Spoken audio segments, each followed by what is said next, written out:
Olá, bom dia! Seja bem-vinda a essa edição do A Notícia de Frente. Hoje é quarta-feira, dia 15 de janeiro. Eu dou bom dia também ao Lúcio Sorge. Bom dia, Lúcio.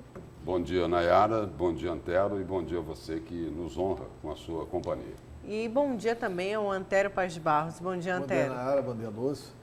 Bom dia ao telespectador e telespectadora. Olha, eu quero começar uma notícia de frente indo direto para o portal Gazeta Digital, o GD. A matéria é do Pablo Rodrigo. Vamos aqui à tela do GD. Embate: Mendes pede exemplo de Bolsonaro antes de cobrar redução de ICMS. Governador Mauro Mendes descartou seguir a sugestão do presidente Jair Bolsonaro de que os governadores reduzissem o imposto sobre circulação de mercadorias e serviços sobre o combustível para amenizar o aumento no preço. Depende do PIS e CONFINS. Acho que a gente administra pelos exemplos. Então, se o presidente der o exemplo, baixando primeiro o PIS e o CONFINS, aí ele ganha força para cobrar os governadores a reduzirem o ICMS. Ele tem um imposto importante que incide sobre a gasolina. Então, se ele abaixar, ele ganha força, disse o governador Mauro Mendes. O garoto, né? Os garotinhos, né? Criança, né? Estudante, né? Quando só vai jogar bola depois que faz a lição de casa, né? A mãe confere se ele fez a lição, aí ele pode jogar bola, né? Aí é o seguinte, aí eu só lembro uma coisa, que eu vou até fazer uma referência ao comentário que foi feito pelo Antero ontem, aqui na Notícia de Frente.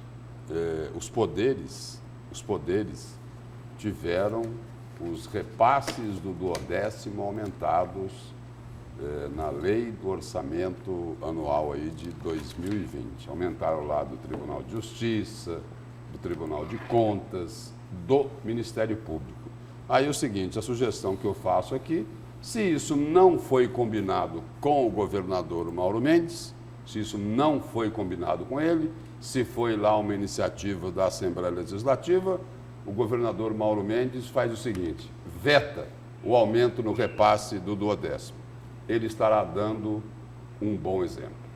Se ele não vetar, ele estará dando um mau exemplo, porque foram lá e colocaram a mão no bolso dos aposentados, que não recolhiam a Previdência, né?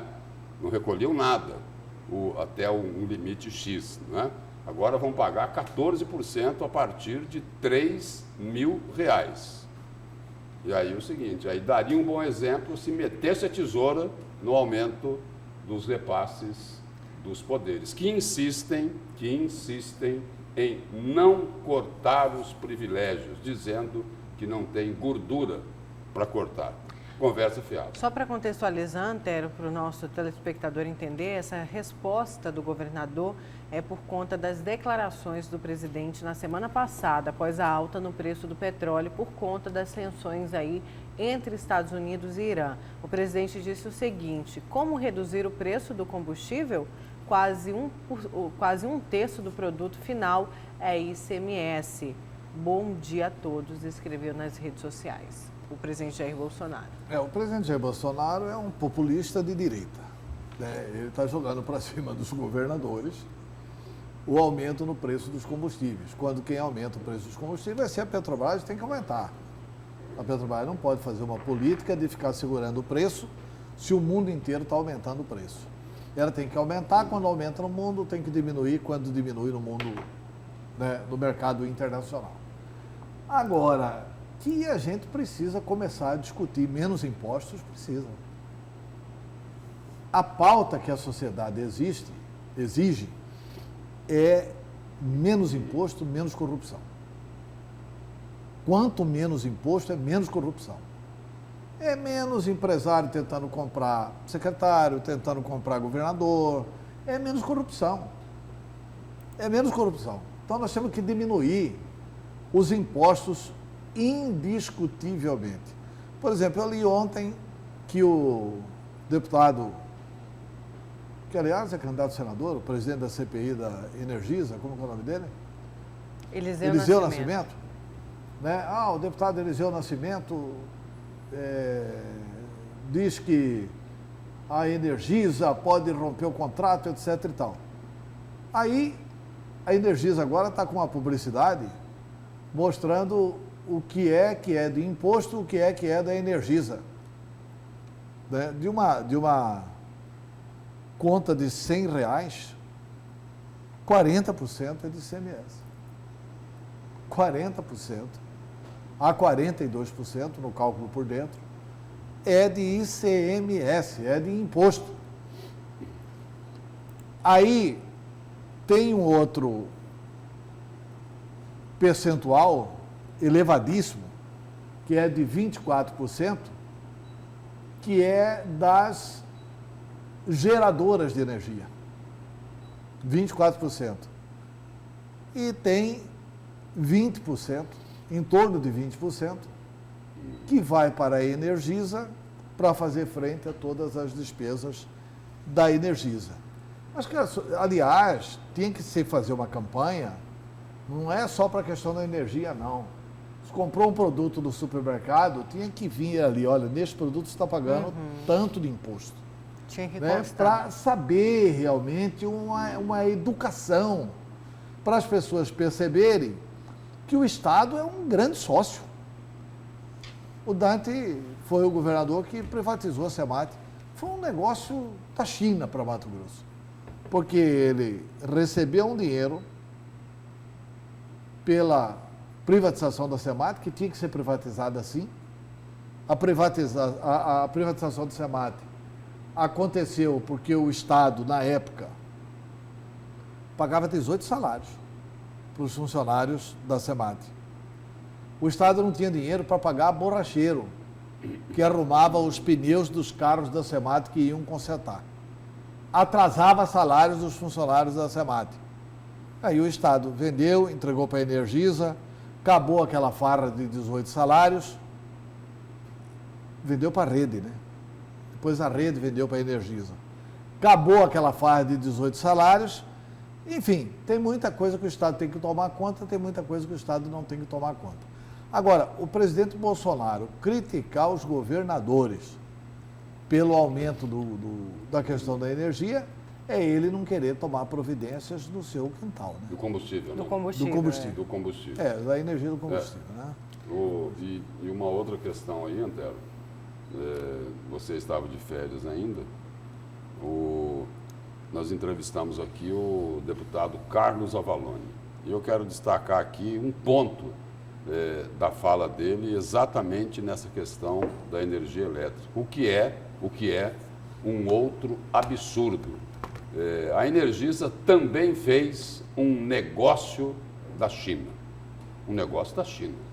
Espetacular para a Energisa e péssimo para os consumidores. O exemplo que o próprio deputado deu aqui foi o seguinte: a Energisa vai fazer um investimento lá em Barra do Garças, ou em Alta Floresta, ou em Sinop, um investimento que depois vai dar um retorno comercial para ela. Porque são mais consumidores que entram na rede, né? Exatamente. Ou seja, é mais receita, né? Só que é o seguinte, aí nós consumidores é que pagamos esse investimento. Nós pagamos para a Energisa investir e depois o seguinte, aí o lucro fica para ela. Aí ele falou, e nós não podemos fazer nada porque está lá na concessão da Energisa e só quem pode mexer nisso é a ANEEL, Agência Nacional de Energia Elétrica. Né? O outro absurdo que os deputados da CPI, só para relembrar, já foi dito isso, que os deputados descobriram, é que a aferição, a fiscalização dos medidores de energia lá da Energisa, ela é que define os medidores que vão ser aferidos, que vão lá para a empresa, para o IPEM, não é? Instituto de Pesos e Medidas, para ver se não tem problema com aquele medidor. É mais ou menos o seguinte, eu não estou dizendo que a Energisa está furtando, não estou dizendo isso. Né? Tem suspeitas aí de que ela tem feito cobranças abusivas, mas eu não estou dizendo que ele está furtando. Mas a Energisa definir qual medidor vai ser aferido é mais ou menos o seguinte, não é? É a raposa para tomar conta do galinheiro. O Avalone que falou isso também. Sim. Mas isso tem que Não, acabar. a raposa e o galinheiro é por minha conta. Tá, mas isso tem que acabar com a CPI. A CPI vai fazer essa fiscalização aleatoriamente. Porque, olha, estatística é um negócio fantástico. O Brasil tem Não, ele já disse que vão fazer isso. Bom, lógico, Vão lá pegar por... Tem que fazer por amostra, por amostragem, e a amostragem dá um número exatamente correto, pode ficar absolutamente tranquilo. Não precisa verificar todos os medidores. E vão pegar os medidores, na informação que ele passou aqui, Antero, vão pegar os das medidores reclamações nas regiões onde se concentra o maior número de reclamação dos consumidores. Ótimo. Então, assim, esse é um assunto que se resolve para frente. Agora, com relação à concessão, todos os outros setores são assim. Né? Aí não é da Energisa, né? O setor de rodovia, o setor da ferrovia. Olha, a ferrovia, o Olacir de Moraes, a Constran, fez um contrato da ferrovia por 90 anos, renováveis por mais 90. São 180 anos de concessão. O que é o problema? O Estado não tem o dinheiro para fazer o investimento.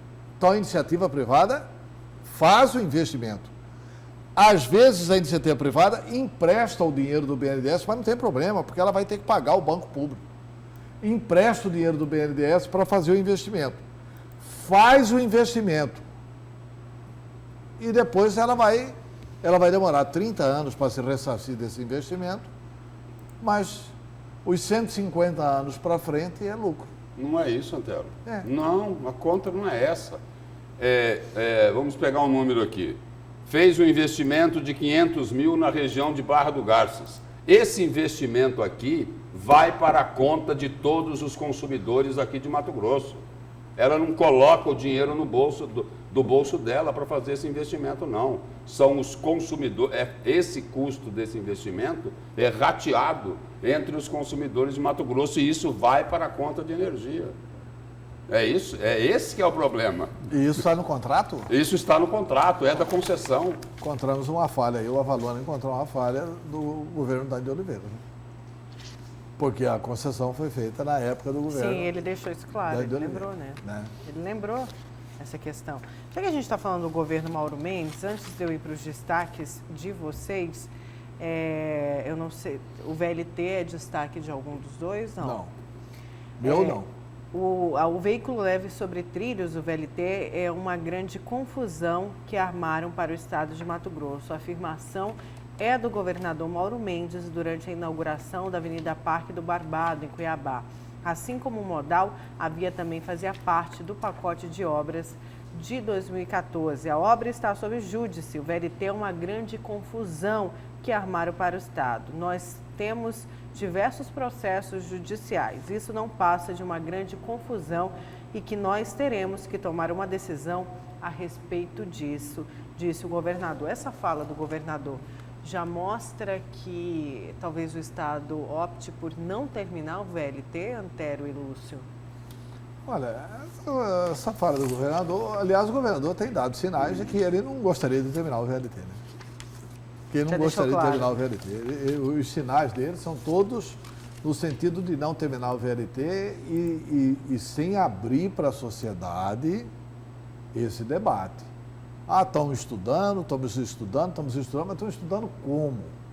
Internamente, sem os olhos da sociedade, sem a presença da sociedade. Contratar uma nova consultoria. Pois é, uma nova consultoria. Né? Então, assim, olha, isso tem que ser debatido com a sociedade. Não pode fazer na democracia as coisas em que os tecnocratas afirmam que está certo e muitas vezes não está certo. Ou que faça isso com os tecnocratas dos dois lados olhando, para que a sociedade possa perceber o debate salutar. E aí, o seguinte... Eu também defendo o que é melhor para Mato Grosso. Agora, eu não dou autorização para nenhuma equipe técnica do governador achar que isso é o melhor. Eu, por exemplo, acho que o melhor é o VLT. Eu preciso ser convencido do contrário. Mas o convencimento não vai ser assim, olha, uma equipe técnica aí estudou e me deu aqui a solução de que não é o melhor para Mato Grosso. Não é assim.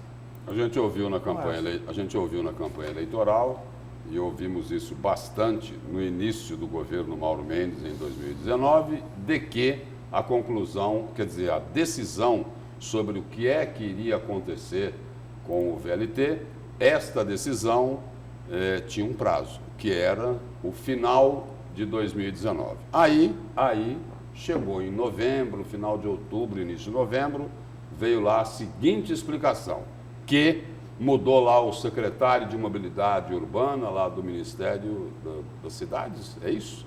Uhum. E aí o seguinte, aí a Secretaria de Mobilidade Urbana, sob novo comando, queria fazer um novo estudo sobre a viabilidade econômica do VLT, e aí o seguinte, aí reformaram o prazo. Não seria mais em dezembro de 2019, informação do governo do Estado. Isso daí passaria para fevereiro ou março de 2020. E aí o seguinte, aí nesta segunda-feira, numa reportagem aqui publicada pela imprensa de Mato Grosso, diz o seguinte, só vou ler uma frase aqui, sobre a consultoria. O resultado do estudo, de acordo com o governador Mauro Mendes, sairá neste primeiro semestre. Já falaram até que lá para junho vai ter uma posição. Então é o seguinte, era dezembro de 2019, virou março de 2020 e já está lá no final do primeiro semestre, que é o mês de junho deste ano de 2020. Ou seja, é bom para inaugurar o debate da campanha do prefeito, né? Teríamos já terminado a campanha do senador e começaremos a campanha de prefeito discutindo a conclusão dessa brilhante comissão técnica aí do VLT. Olha, deve ser muito difícil estudar o assunto do VLT, né? Tem 1 ano e meio estudando o assunto do VLT. Vamos respeitar, hein?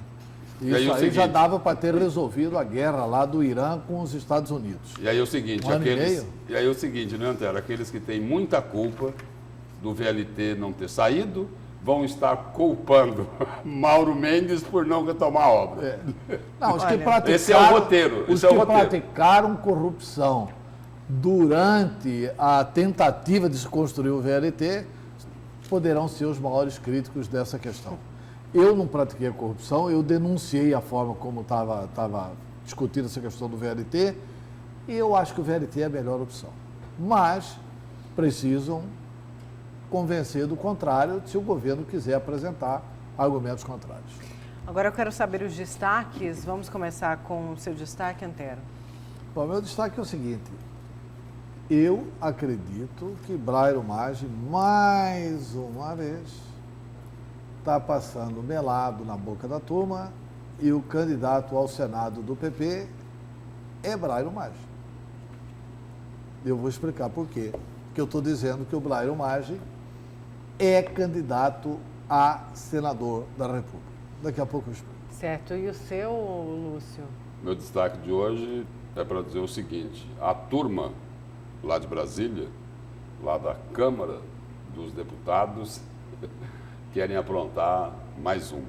Das grandes.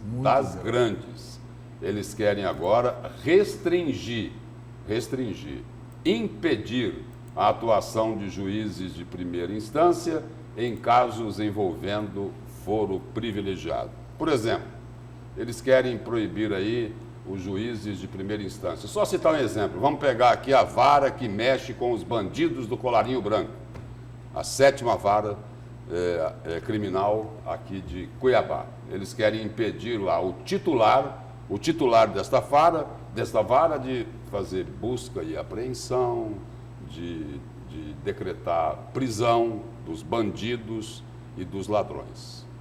Então, essa daqui é a mais nova tentativa lá em Brasília para a turma que precisa prestar contas à Justiça.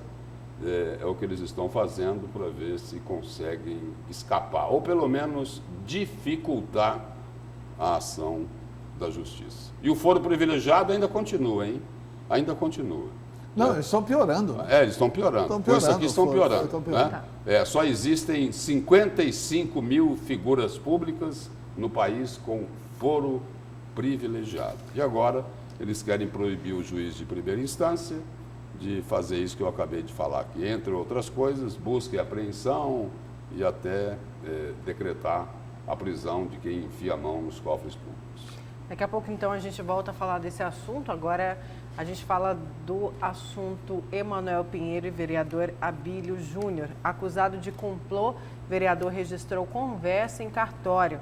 O vereador Abílio Júnior afirmou que registrou em cartório uma ata notarial com cópias de todas as conversas do WhatsApp que teve com a servidora da Saúde Municipal, Elizabeth Maria de Almeida. A ata notarial é o mecanismo por meio do qual o tabelião, a pedido da parte interessada, lavra um instrumento público formalizado pela narrativa fiel de tudo aquilo que verificou, servindo de prova para a utilização na esfera judicial, extrajudicial e também administrativa.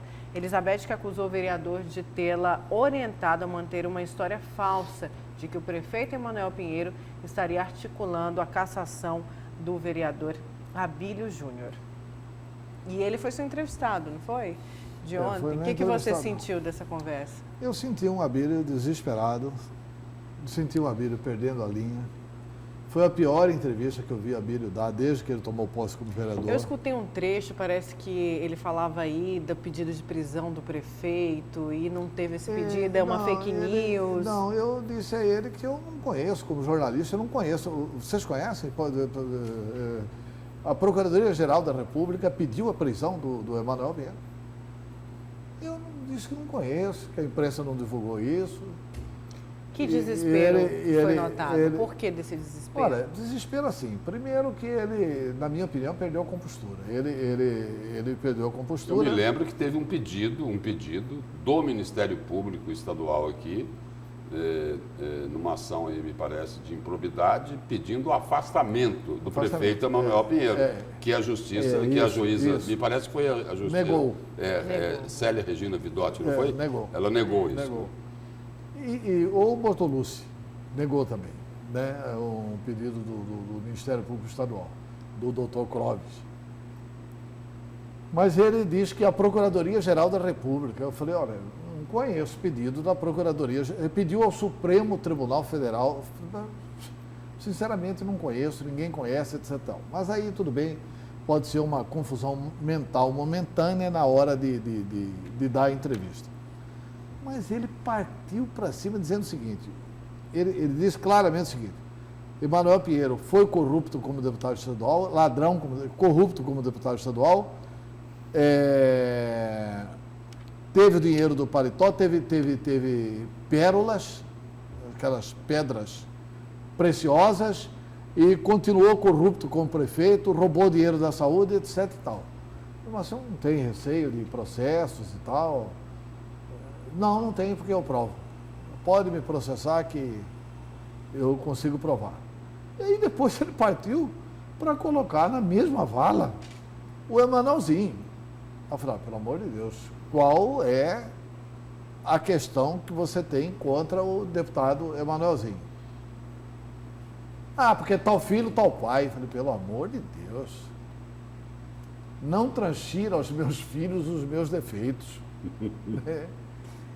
E nem transfiram as virtudes deles para mim. Quer dizer, eu sou responsável pelo que eu faço. Meus filhos serão responsáveis pelo que eles fazem.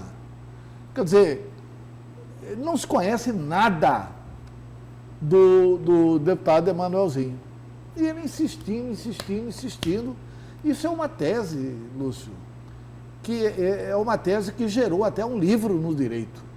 Um dos livros mais importantes do direito, qualquer estudante de direito tem recomendação para ler esse livro, Dos Delitos e das Penas, de César Beccaria, que é um livro que trata da individualização da pena. Foi esse grande escritor italiano quem organiza realmente o debate mundial. É por isso que nós temos na Constituição o princípio da individualização da pena. Então, eu falo isso porque, assim, querer transferir para o Emanuelzinho possíveis erros e suspeitas que recaem sobre o prefeito de Cuiabá, Emanuel Pinheiro, Eu achei que foi demais e ele demorou bastante para voltar atrás e acabou nem voltando. Então eu acho assim, eu acho que as declarações dele estão muito fidagais, muito no fígado, sem racionalidade. Quer dizer, foi a pior entrevista que eu vi o Abílio dar. Ele normalmente é sensato, normalmente é lúcido, normalmente é um cidadão que raciocina antes de falar, e ele está partindo agora para xingamentos, o que é lamentável, né? Porque a população quer, a população até quer as pessoas que tenham coragem para denunciar. Não estou aqui fazendo defesa do prefeito Emanuel Pinheiro, não, mas as pessoas querem pessoas que denunciem com sobriedade. Você não precisa gritar, você não precisa fazer cena, você não precisa absolutamente nada disso, quando a verdade está a lhe amparar. Mas também não precisa jogar num pano, numa meia, né? Ficar bolando que vai sujar todo mundo. É o que o Abílio está fazendo. O Abílio precisa tomar muito cuidado com isso, ele precisa fazer uma reflexão. Eu terminei a entrevista dele falando assim: aconselhe-se com o pastor Sebastião, que é o avô dele, que é um homem extraordinário, que é o grande pastor aqui da Assembleia de Deus, que tem serviços extraordinários prestados a Cuiabá. Porque eu acho que ele está saindo do tom. Ele que já deu entrevistas brilhantes, inclusive para mim.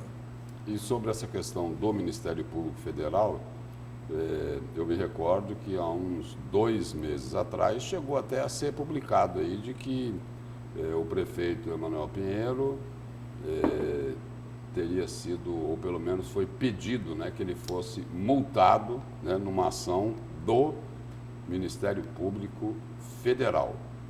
Uma ação do Ministério Público Federal, nessa questão aí, envolvendo lá a delação do ex-governador Silval Barbosa. Do Ministério Público Federal teve, me parece que existe uma ação nesse sentido. A imprensa chegou até a divulgar isso. O Abílio chega, inclusive, a fazer uma acusação sem pé nem cabeça contra o procurador Paulo. Não, tudo isso está acontecendo com o Emanuel Pinheiro por causa do Paulo Prado. Como assim? Não, porque ele é concunhado do Emanuel Pinheiro, é cunhado do Emanuel Pinheiro. Mas cunhado por quê? Nem Emanuel é casado com a irmã dele, nem ele é casado com o irmão do Emanuel. Falou, não, Emanuel Pinheiro é casado com Dona Márcia, que é irmã da esposa do Paulo Prado. Ah, quer dizer que tudo isso acontece por causa disso? Mas sem nexo de causalidade, né? Assim, poderia até fazer uma argumentação nesse sentido, mas dizendo claramente o seguinte: olha, o processo tal não foi para frente, porque o doutor Paulo Prado segurou, etc. Não é nada disso. Então, assim, eu acho que ele está perdendo, ele que é arquiteto, e arquiteto é engenheiro. Engenheiro normalmente é racional. Ele está perdendo um pouco dessa racionalidade lógica. Ele está atacando para tudo quanto é lado. Na minha opinião, como também o prefeito já demonstrou isso, o prefeito ficou desesperado naquela questão dos delegados de polícia. Por que ele teria que ficar nervoso? Você não deve nada. Se os delegados quiserem montar para ele, os delegados é que vão perder, né? Não tem por que ficar nervoso se o cidadão é absolutamente inocente. Como o Abílio está excessivamente nervoso, ou estava, pelo menos, nessa entrevista de ontem. Vamos para o nosso primeiro intervalo. Na volta a gente continua com a notícia de frente.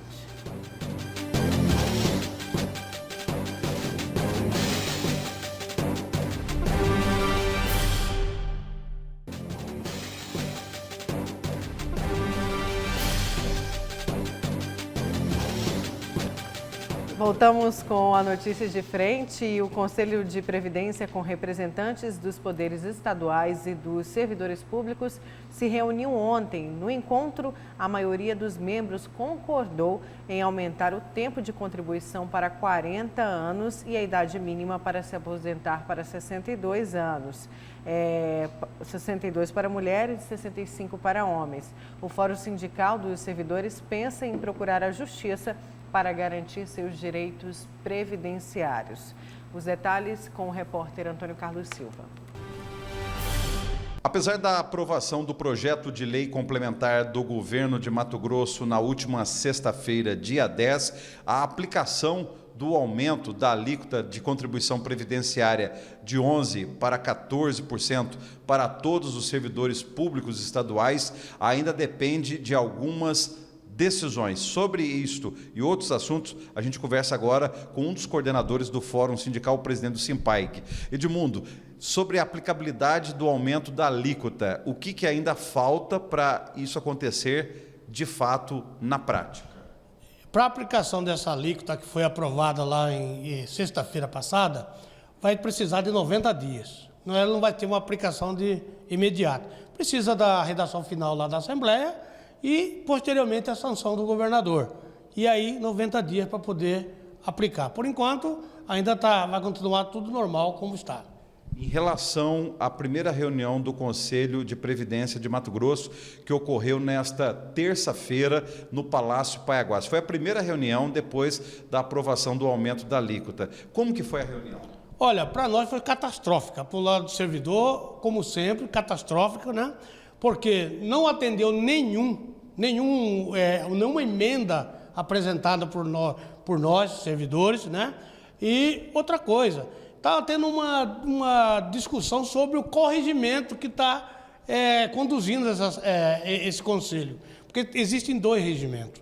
Um, que a Assembleia pode determinar qualquer um servidor para representá-la, né? Esse é o que estava vigorando. Mas agora já foi publicado, nós estamos até fazendo pesquisa para ver se realmente foi publicado o extrato do novo regimento, que já valida o novo regimento, que a Assembleia não pode mandar qualquer um, tem que mandar servidores com mandato. Quais são esses? Os deputados. E lá hoje votou um servidor que não é mais deputado, e eu também não sei se é funcionário da Assembleia, mas ele não tem, na nossa ótica, se for obedecer esse segundo regimento, ele não tem legitimidade para votar.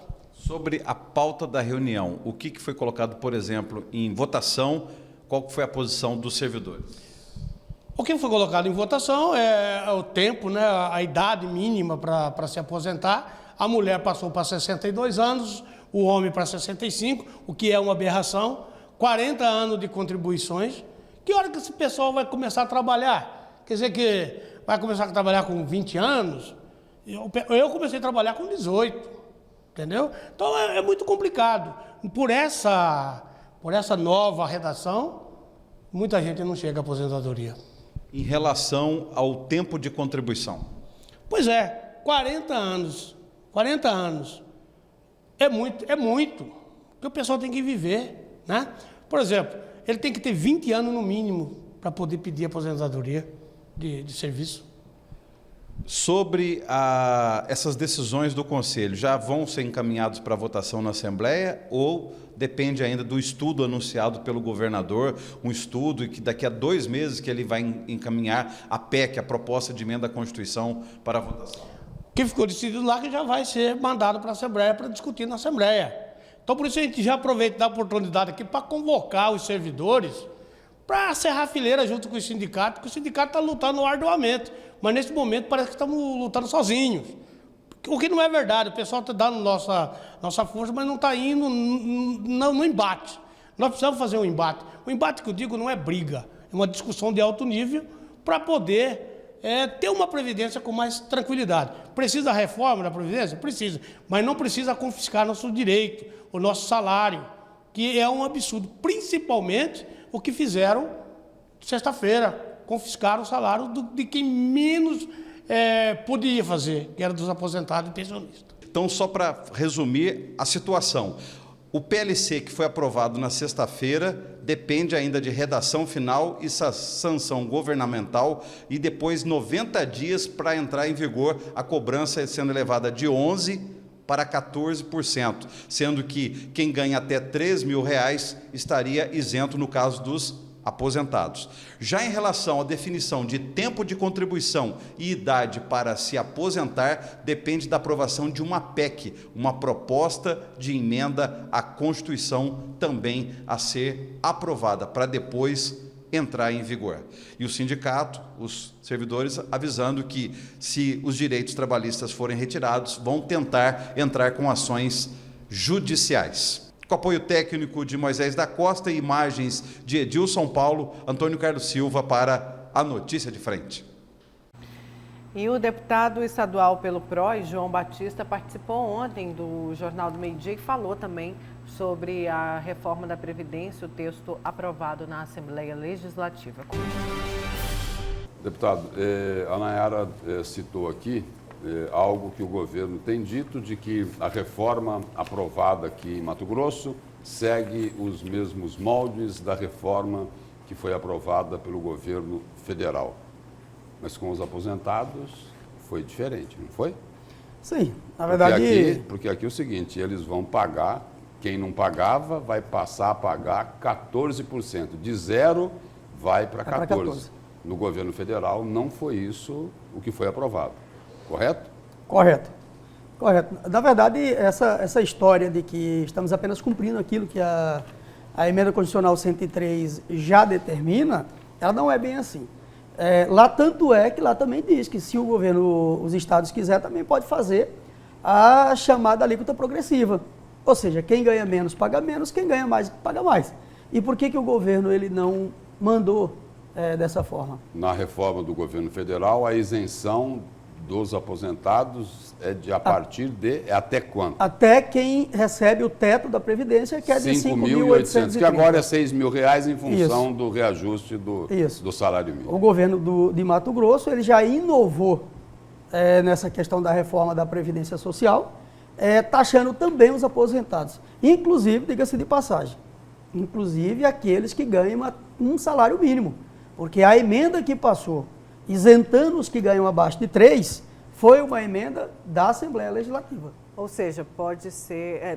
o senhor está falando da questão do governo, né? Sim. Ainda falando da questão dos aposentados, vai ser taxado em 14% os aposentados que ganham acima de 3 mil, mas que antes não contribuíam com esses 14%. Ou seja, vai comprometer aí quase R$500 na renda desses aposentados. O valor, mesmo sendo 3 mil, não está ainda muito abaixo, deputado? Sim, né, com certeza. Na verdade, se você pegar hoje, como disse o Lúcio, o teto da Previdência vai para em torno de R$6.000. Desses 6 mil, você já vai tirar ali, já vai haver ali um desconto do imposto de renda, vai ter ali o desconto dos empréstimos vai que ficar quase R$2.500, até um pouco abaixo. Até menos do que isso. Porque muitos dos aposentados, embora a lei diga que o servidor público poderá comprometer até 30% da sua margem consignada, mas se você pegar o lerite da grande maioria, ele já está com 40% comprometido. E é a única salvação, muitas vezes, para ele poder pagar alguns exames mais complexos. Muitas vezes, para fazer uma reforma na casa dele, ele vai lá no banco e ele antecipa. Né? Nós temos que levar em consideração que, durante sucessivos governos, e não é só do governo de Mato Grosso, o pessoal está travando aí uma campanha pesada para mostrar para a sociedade que todo servidor público é marajá. Que todo servidor público é improdutivo, que todo servidor público ganha bem para não fazer quase nada. Você fala que é uma campanha do governo? Proposital, ela não é uma coisa por acaso, e não estou falando só do governo. Na avaliação do senhor, por que essa cruzada contra o funcionalismo? Na verdade, eles têm que mudar essa visão que eles têm, de que gasto com o servidor público, aliás, o que eles pagam ao servidor público é gasto, que não é gasto, é investimento. Quando se fala, olha, a folha de pagamento é de 12 bilhões. O serviço público, ele não constrói um produto e o vende ou entrega. Ele presta o quê? Serviço. Serviço você paga em torno do quê? Mão de obra. É a mesma coisa de você pegar uma empresa que entrega, uma terceirizada que entrega apenas a conta de energia da Energisa. Essa empresa, qual vai ser a maior despesa dessa empresa? É o pagamento do funcionário, que é o funcionário que vai lá entregar. É o papel que ele imprime e o pagamento do funcionário. Então, o que eles querem, na verdade, isso é proposital, é aquela questão de acabar com o serviço público, delegando para a iniciativa privada a maior parte do serviço hoje prestado por esses servidores. Porque na iniciativa privada também é muito mais fácil de você precarizar o local de trabalho, de você pagar um salário menor, de não ter direitos garantidos, e principalmente agora, depois da reforma trabalhista que nós tivemos aí no Brasil. E aí como que fica, deputado? Os aposentados que não pagavam a Previdência passam a pagar 14%, tendo um impacto aí para quem ganha a partir de 3 mil de quase R$500. Na outra ponta, na lei do orçamento, aprovam o aumento do 12º dos poderes. Por que esse tratamento diferenciado aí? Os poderes precisam mais do que os aposentados? Eu vou muito além do seu discurso, Lúcio. Não só é uma disparidade naquilo que o governo faz com aquilo que o governo fala, porque ele poderia muito bem fazer o seguinte: olha, nós não vamos encaminhar o que os poderes falam, que é apenas a recomposição do INPC. O servidor público não está tendo o seu INPC suspenso? Mas os deputados aprovaram isso. O governo encaminhou, mas os deputados aprovaram. Sim, o orçamento do Estado tem que ser aprovado na casa. O que não teria que passar seria esse ponto do orçamento. Porque o orçamento do Estado ele tem que passar, porque senão o Estado não funciona. Mas os deputados não quiseram mexer nisso. Não, houve sim tentativa de, inclusive com emendas, para suprir não só esse ponto, mas vários outros. Infelizmente, e aí deixando bem claro, são 24 parlamentares, cada um tem a sua concepção de voto. Eu, por exemplo, votei contrário à reforma da Previdência. Muitos votaram favorável à reforma da Previdência. Eu entendo que isso, mais do que um confisco, como disse o deputado Lúdio, isso é um roubo aos cofres dos aposentados. Mas, infelizmente, muito do que passa pela Assembleia não é votado pelos 24, não é vontade dos 24. Eu, por exemplo, não vejo razão nenhuma. A Assembleia Legislativa, por exemplo, não houve aumento. E a Assembleia Legislativa abriu mão de 47 milhões para o governo do Estado para esse ano, para que fosse distribuído em diversas áreas, como é o caso da saúde, como é o caso da educação, da segurança. Fez o caminho inverso de outros poderes. Então essa discussão da Previdência, o deputado João Batista também falou um pouquinho mais sobre isso. Vamos direto para o seu comentário, Lúcio Sorge. Olhei para ele e fui para você. Como que é? Agora tem pegadinha aqui. Não, você vê. O Ronaldinho Gaúcho olha para cá e toca para lá. Bom, o meu comentário de hoje, meu destaque de hoje é para destacar o seguinte, que lá em Brasília os deputados estão discutindo ainda, né? Mas eles estão pretendendo limitar a atuação dos juízes de primeira instância em caso de investigados com foro privilegiado. E aí, o que eles estão discutindo na prática é o seguinte: juízes de primeira instância não poderiam aplicar medidas cautelares, como busca e apreensões, quebra de sigilo e muito menos decretar a prisão aí de investigados, de acusados. E aí esta regra, né, criativa lá dos parlamentares seria incluída por meio da emenda na PEC, né, no projeto de emenda à Constituição, que restringe o foro privilegiado.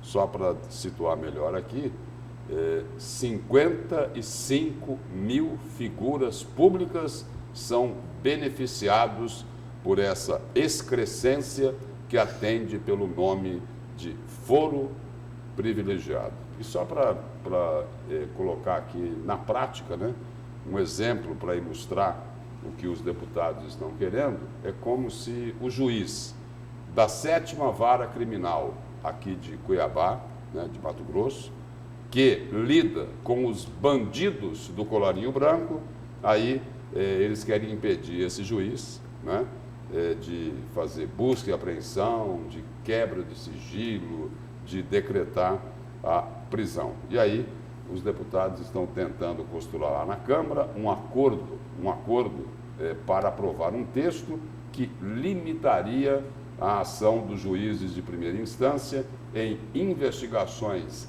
sobre políticos e outras autoridades que hoje têm foro privilegiado, como é o caso de juízes e de procuradores.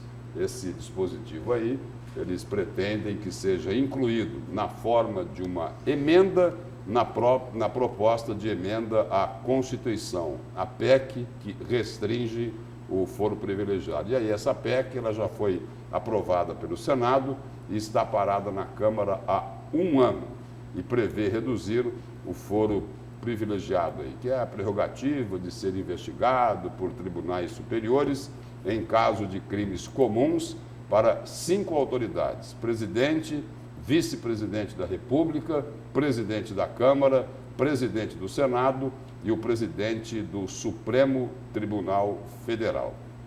Desde 2018, deputados e senadores respondem por crimes comuns em instâncias inferiores.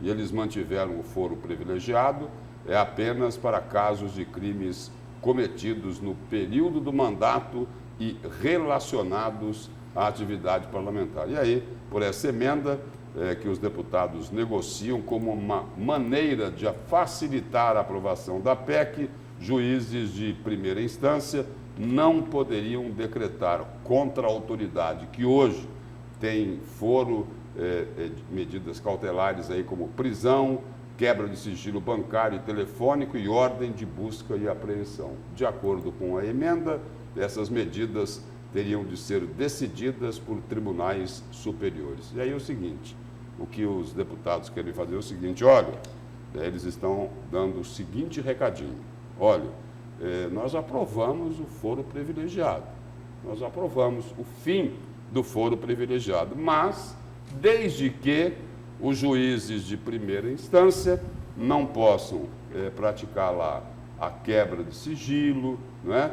Sigilo bancário, telefônico, desde que o juiz de primeira instância não decrete busca e apreensão, desde que ele não possa decretar a prisão de investigados ou acusados. A gente só lembra o seguinte: o juiz de primeira instância, ele ocupa o cargo dele, ele chegou a esse cargo por meio de um concurso público. Nos tribunais superiores não tem concurso público coisíssima nenhuma. Desembargador, ministro, né, de tribunais superiores, eles têm indicação política. Precisa ter competência? Sim. Precisa ter conhecimento? Sim. Mas eles são indicados politicamente. E aí, o juiz de primeira instância, ele chegou a este cargo por concurso. Não deve satisfação para absolutamente ninguém. Então, talvez seja essa aí a preocupação dos parlamentares, de dificultar o trabalho da justiça na apuração dos crimes, principalmente aí naqueles crimes que envolvem assalto aos cofres públicos. É isso aí. Isso é um escárnio, né, Lúcio? Porque é o seguinte: essa PEC é de autoria do senador Álvaro Dias. O senador Álvaro Dias é autor da PEC que restringe o foro por prerrogativa de função, também conhecido como foro privilegiado. Aí o cidadão vai lá, num projeto de emenda constitucional que tem como objetivo restringir o foro, e vai lá assim: tudo bem, nós vamos restringir o foro, só que, ao restringir, aquele para quem foi restringido não pode nos punir. Não pode prender, não pode ter busca e apreensão, não pode ter aquilo. Olha, é um absurdo dos absurdos dos absurdos. Isso já foi aprovado pelo Senado há muito tempo. Rodrigo Maia está sentado em cima disso na Câmara dos Deputados. E eles querem fazer uma emenda agora na maior cara de pau. Não é melhor extinguir o juizado de primeira instância? Mas aí Porque assim, vai gastar mais com o juiz de garantia. Eles estão apoiando agora juiz de garantias. O juiz de garantia, teoricamente, é assim: um juiz toma todas essas medidas aí, manda fazer busca e apreensão, termina o inquérito, ouve as testemunhas, a hora que está tudo pronto para votar, aí ele transfere para outro juiz, que seria o juiz de garantia, que não participou desses atos. Aí o outro juiz de garantia, que não participou desses atos, vai julgar esses atos, sem deles ter participado. Aí é evidente que para julgar, ele vai ter que estudar o processo. E vai aumentar o tempo do processo na justiça.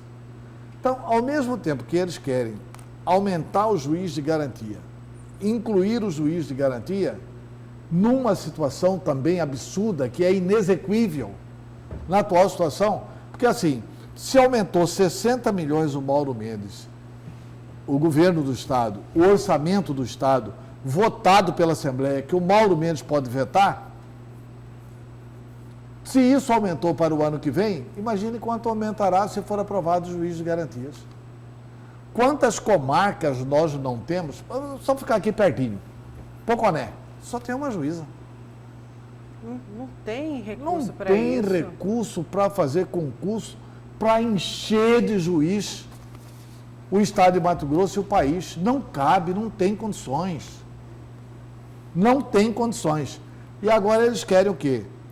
Que, olha, vamos fazer o seguinte, nós só podemos ser julgados por aqueles que nós indicamos politicamente, né? Só pelos tribunais superiores. E essa medida aí, na prática, é o seguinte, eles acabam oficializando que no país tem um cidadão de primeira e um outro de segunda categoria.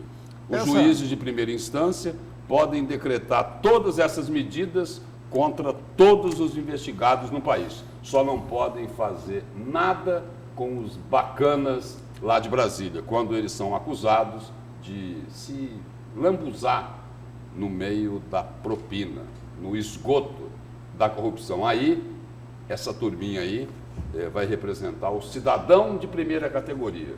E aí o resto é de segunda categoria. Se nós tivéssemos um Supremo Tribunal Federal, eu confio no Supremo.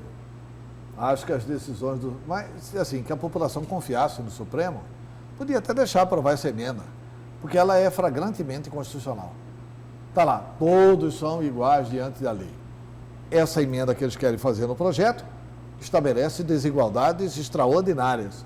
O jornalista pode ser preso, o radialista pode ser preso, o engraxado pode ser preso, o pedreiro pode ser preso, o carpinteiro pode ser preso, o auxiliar administrativo pode ser preso, o engenheiro pode, o advogado pode, todo mundo pode. O político, não, esse não pode. O político não pode ser preso. Então, assim, é uma situação que portanto, ela é profundamente inconstitucional. Então, se nós tivéssemos tranquilidade, deixa esses bandidos do Congresso aprovarem isso, que derruba, né? Agora, mais importante que tudo isso, é que o presidente da Câmara tem que colocar para votar a PEC que restringe o foro por prerrogativa de função. Se os deputados quiserem botar lá a impressão digital e votar a favor de uma esculhambação como essa, votem. Pelo menos os representados saberão como é que votam os seus representantes. Votem. Voto aberto, para a população inteira saber. Enfim. É um absurdo isso. Vamos para mais um intervalo. Na volta a gente continua com a notícia de frente, então não saia daí.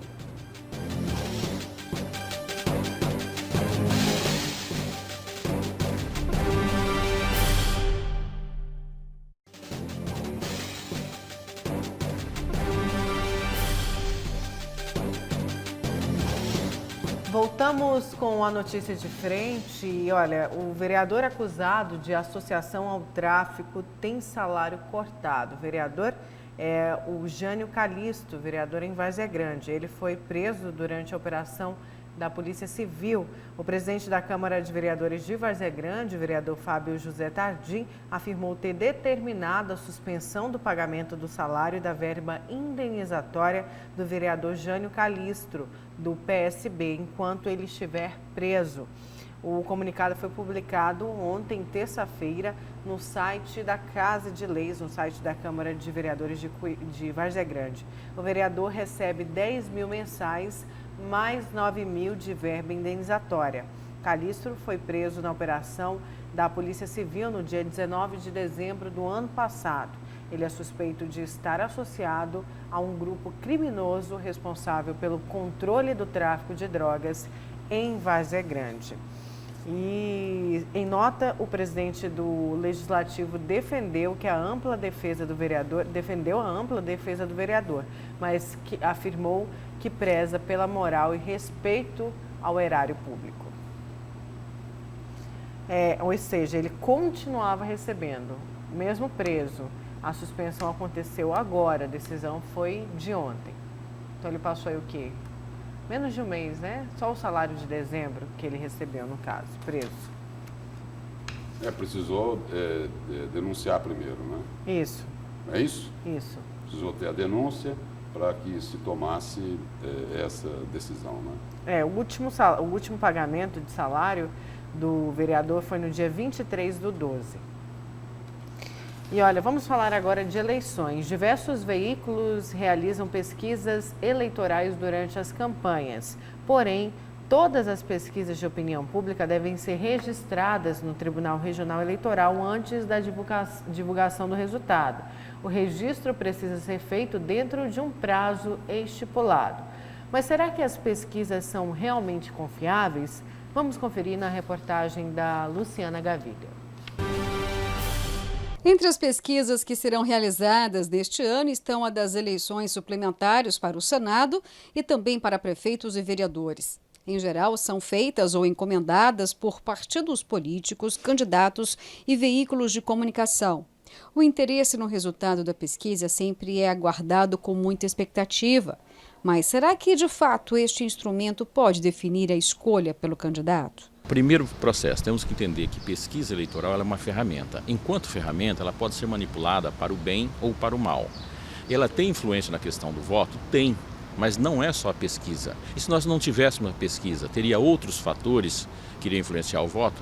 Perfeitamente. E hoje, mais propriamente nas últimas eleições, nas últimas 2 eleições e nas próximas eleições, a pesquisa já não é mais o fator principal que influencia no voto. Todas as pesquisas de opinião pública são obrigatoriamente registradas no Sistema de Registro de Pesquisas Eleitorais. O prazo para o registro é de até 5 dias antes da divulgação de cada resultado. É o que disciplina a resolução do Tribunal Superior Eleitoral e da Lei Federal de 1997. A multa pelo descumprimento da norma é de 50 a 100 mil FIR. E se a pesquisa for fraudulenta, configura crime, punível com detenção e multa. E o TRE fiscaliza. Existe realmente uma forte influência por parte das pesquisas, porque no Brasil existe a cultura de que não quero perder meu voto. Mas a Justiça Eleitoral, por meio do TSE, publica resoluções anualmente, no ano eleitoral, sempre em dezembro do ano anterior às eleições, e já foi publicada a resolução que trata das pesquisas eleitorais, para regrar a sistemática, não somente das pesquisas, como também das enquetes, né? E exatamente por ter uma resolução que trata do assunto, a Justiça Eleitoral fiscaliza sim. Uma coisa é certa, as pesquisas eleitorais de fato norteiam o voto. Pode abrir a mente do eleitor para escolher certamente o seu candidato.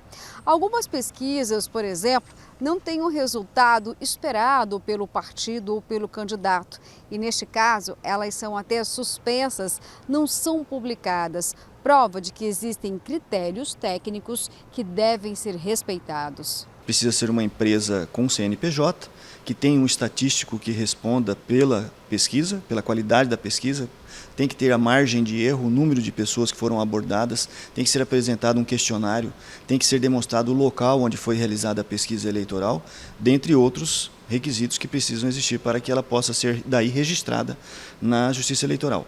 E ela deve ainda, para ser publicada, essa pesquisa eleitoral, obedecer um prazo mínimo de 5 dias da data do registro até a publicação para o eleitorado. Sendo assim, a pesquisa eleitoral sempre é um mecanismo de forte influência eleitoral. É estratégica e até definidora. Quando a gente fala em influenciar, nós estamos dizendo algo diferente de informação. A influência, ela se dá quanto mais a pessoa estiver menos acesso à informação correta. Então, a ausência de informações, a ausência de estudo, a ausência de aprofundamento no tema faz com que as influências, não só da pesquisa, como das fake news, das conversas de bares, seja superior. Quanto mais analfabeto, maior a influência sobre as informações. Sendo assim, você pode confiar, de fato, em uma pesquisa eleitoral? Quando nós tratamos o quesito confiança, existe um fator aí fundamental. Enquanto ferramenta, a confiança está em quem manipulou a ferramenta e não na ferramenta. Então, assim, a pesquisa é confiável. O que não é confiável é quem mandou fazer ou quem fez a pesquisa.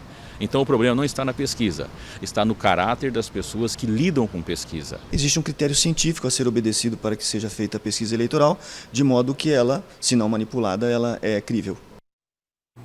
Pois é, e algumas pessoas questionam, né, Antério e Lúcio, o resultado das pesquisas nas eleições de 2018, como alguns institutos de pesquisa ficaram muito... O resultado que foi divulgado antes foi muito diferente do que foi divulgado após a apuração das eleições. E aí? A grande maioria dos institutos acertou o resultado da pesquisa. Isso aqui é a grande verdade.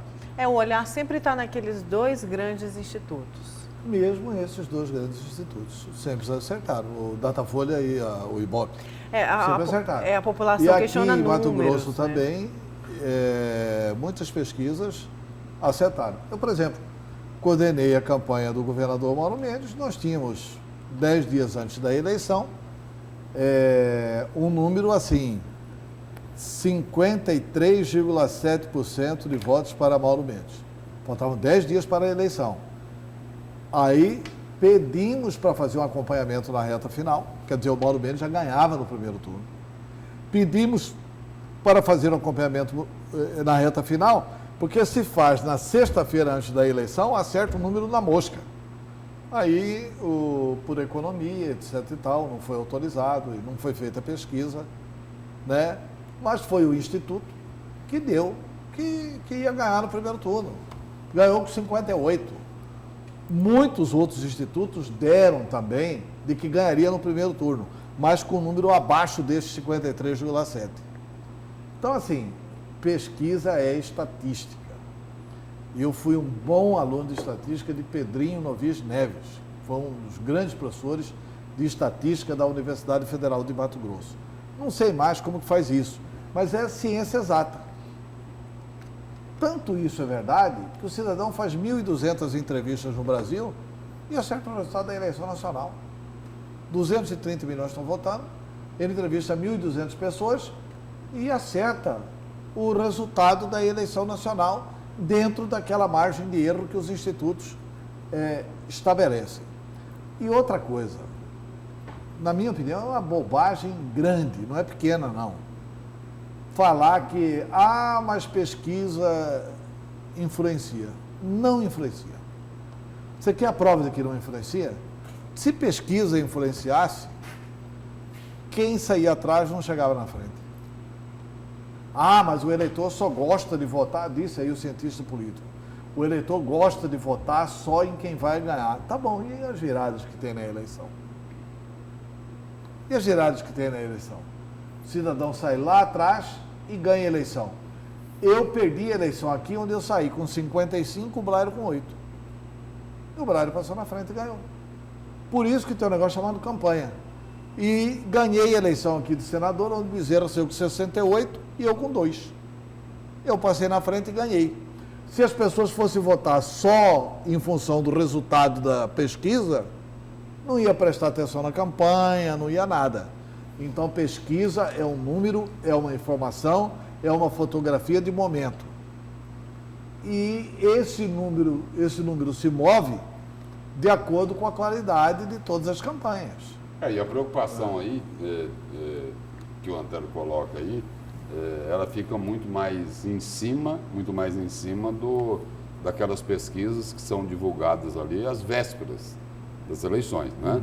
De que, fulano está na frente, o outro está atrás, eu não quero perder meu voto, então eu vou votar em quem está liderando a pesquisa. Quer dizer, a preocupação se resume em cima desse aspecto quando uma pesquisa que pode ser fraudada é divulgada lá muito próximo da eleição. Eu cheguei a propor, quando parlamentar, o seguinte, que ficava inabilitado por 4 anos. Quer dizer, 4 anos são 2 eleições no Brasil, né? Eleição municipal e depois uma eleição nacional e estadual. O Instituto de Pesquisa que errasse fora da margem de erro. Uma coisa é você errar dentro da margem de erro, está dentro da margem estatística, está certo, o número é correto. Agora, fora da margem de erro da estatística, o número está errado. Então, que a empresa que cometesse esse equívoco, esse erro, ela ficava inabilitada por 4 anos. Eu creio que era preciso tomar medidas como essas, que são medidas de acordo com a ciência, para proteger a correta informação. O que tem não é a preocupação com esses institutos renomados de pesquisa. A maior preocupação são com esses institutos que surgem na época da campanha eleitoral. Antero, vamos para o seu destaque? Já? Já. Então vamos. Meu destaque é o seguinte, eu disse que o Braille já começa a aquecer as turbinas para ser candidato ao Senado da República. Vamos aí ao roteiro do filme do Braille. Primeiro, o ex-governador disse que não é mais candidato. Segundo, ele fez reunião no Malai, onde ele reuniu todos os amigos dele, etc. Tal. Depois ele fez uma roda de viola com o Cidinho, onde reuniu novamente os amigos dele para opinar sobre política. Depois ele começou a abrir o escritório dele em Cuiabá, onde recebia prefeitos, vereadores, pessoas do interior. Depois ele fez um estradeiro para o interior de Mato Grosso, onde levou alguns amigos, que foram lá acompanhando a caravana do Braille Maggi, etc. Mas ele dizendo que não é candidato. Um estradeiro nostálgico. Nostálgico, né? Que era só para relembrar, com direito a camiseta e tudo. Era só para relembrar na época do estradeiro do governador Braille Maggi. Falou que não quer mais saber de política. O Neri Geller foi recentemente eleito presidente do Partido Progressista. O Neri participou na semana passada de uma reunião onde estavam Neri Geller, Júlio Campos, Jaime Campos, Maxi Russi e Emanuel Pinheiro. E o Braille Maggi está lá em Santa Catarina, passando férias com os parentes. Mas ele não deixa de acompanhar o noticiário político, isso porque ele não é candidato a nada. Ele quer se ver longe disso, quer conviver só familiarmente. E lá de Santa Catarina ele toma conhecimento dessa reunião. Aí ele resolve dar um pitaco, dar uma opinião. E eu vou ler aqui a matéria da Gazeta Digital de ontem. O ex-ministro Braille Maggi cobrará explicações do deputado federal Neri Geller pela participação na reunião suprapartidária liderada pelo prefeito Emanuel e pelos irmãos Jaime e Júlio Campos, ambos do DEM na semana passada. Maggi não gostou do tom da conversa do grupo, que pretende definir uma candidatura ao Senado representando a Baixada Cuiabana, através de uma pesquisa de intenção de voto. Acompanhei pela imprensa e o que li não gostei. Querem montar uma candidatura contra os tubarões. Quem são esses tubarões? Querem combater o quê? Questionou o Braille. Também questionou o fato da participação do PP no grupo e com a inclusão do nome de Geller na pesquisa. Aspas para Braille Maggi. Primeiro, e até onde sei, não houve nenhuma reunião para deliberar se devemos ou não fazer parte daquela aliança. Devemos aí ao PP, ele é do PP. E outra, que além do Neri, que tem todo o direito de querer ser candidato, também temos o nome da Margarete Busetti, no partido, que quer disputar o Senado também. Então precisamos definir isso antes de pensar em qualquer outra aliança. Ou seja, o Braille Maggi está fazendo todo esse movimento para defender a Margarete Busetti. Alguém acredita nisso? Se fosse Luiz Antônio Pagou, que ele estivesse saindo de defesa, as pessoas até acreditariam. Mas não, é Margarete Busetti. Disso tudo aqui é o seguinte, o Braille Maggi deve daqui a pouco anunciar o seguinte, olha, eu disse que não era candidato, esperei, vocês não se entenderam, e eu agora, para salvar a situação, não teve aquela, era Lima Duarte, Salvador da Pátria? Ou ele pode apoiar Otaviano Pivetta, porque até Mauro Mendes está recuando da posição anterior de apoiar Carlos Fávaro. Será que Otaviano Vai Pivetta... recuando já o Mauro Mendes? Ué, ele disse que... Mas ele disse ontem aqui que vai na justiça para... Não, mas ele disse também que o seguinte, que, olha, precisamos esperar definir melhor o cenário para ter uma posição. Sabe qual que é a leitura mais tranquila aqui? Primeiro, que o Braille pode sim entrar no páreo para o Senado. Segunda leitura tranquila aqui. Braille Maggi não admitirá que o PP apoie Emanuel Pinheiro. Está correto? Ué, ele está indignado com uma reunião suprapartidária liderada pelo prefeito Emanuel Pinheiro. Ou seja, longe de mim o Emanuel. Está claro isso na declaração do Braille. E longe também Certo. de Jaime Campos e Júlio Campos? Ah, sim, muito longe. Que são os adversários dos tubarões. Ou dos barões. Como se Jaime e Júlio fossem lambarizinho, né? Oh, coisa boa. A gente volta a discutir essa eleição suplementar nas outras edições do A Notícia de Frente. Lúcio, obrigada, bom dia. Antério, obrigada, bom dia. Bom dia. Bom dia.